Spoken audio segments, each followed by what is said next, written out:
Bagi agama Yahudi, yang disalib adalah Nabi Isa alaihissalam karena dianggap menyebarkan kesesatan. Bagi agama Kristen, yang disalib adalah Nabi Isa alaihissalam yang dilakukan untuk menebus dosa semua manusia. Namun, bagi Islam, yang disalib bukanlah Nabi Isa alaihissalam, kan tetapi manusia yang diserupakan wajahnya oleh Allah Subhanahu wa Ta'ala. Ada 3 perspektif yang sangat menarik untuk 3 agama atau kaum tersebut. Apakah Anda ingin tahu lebih dalam? Ayo senantiasa di channel ini. Assalamualaikum warahmatullahi wabarakatuh. Wahai sahabat setia MTR Bitcoin Official Channel. Ini adalah kisah tentang seorang nabi yang dianggap anak Tuhan oleh agama lain. Sementara itu Isya adalah putra seorang wanita soleha yang bernamakan Maryam. Kita akan membahas tentang peristiwa penyalipan Nabi Isa alaihissalam atas perintah dari seorang raja yang sangat zolim dan keji ketika itu bernama Raja Herodes. Nabi Isa alaihissalam lahir di Bethlehem atau Palestina. Beliau lahir dari rahim seorang wanita perawan yang suci bernama Maryam binti Imran. Menurut ajaran Islam, kelahiran Nabi Isa alaihissalam tanpa seorang ayah adalah salah satu mukjizat Allah Subhanahu wa Ta'ala. Allah Subhanahu wa Ta'ala menggarisbawahi tentang kekuasaannya yang tak terbatas.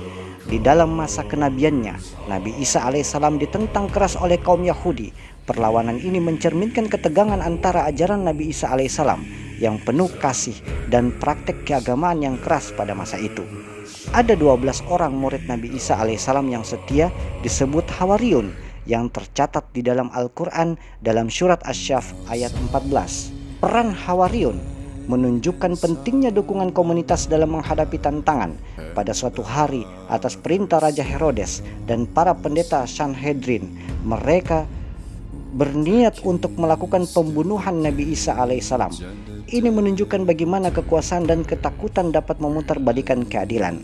Nabi Isa alaihissalam beserta para muridnya bersembunyi. Salah seorang murid yang bernama Yudas Iskariot pergi untuk menghadap sang Raja Herodes dan menawarkan lokasi persembunyian Nabi Isa alaihissalam. Dengan imbalan uang, tindakan Yudas ini mencerminkan betapa pengkhianatan bisa datang dalam lingkaran terdekat.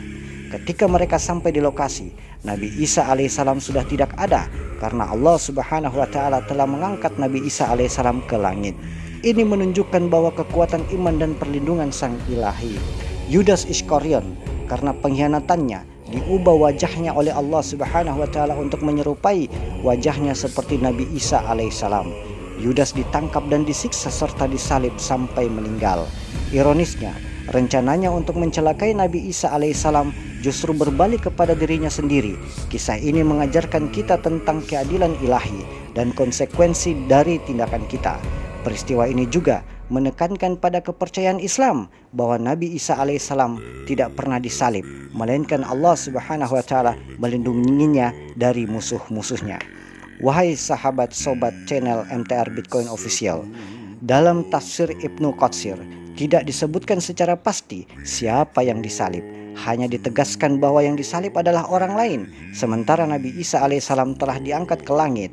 Ketiadaan kesepakatan tentang identitas orang yang disalib menggarisbawahi konsep dalam Islam bahwa sejarah seringkali bersifat multi-interpretatif.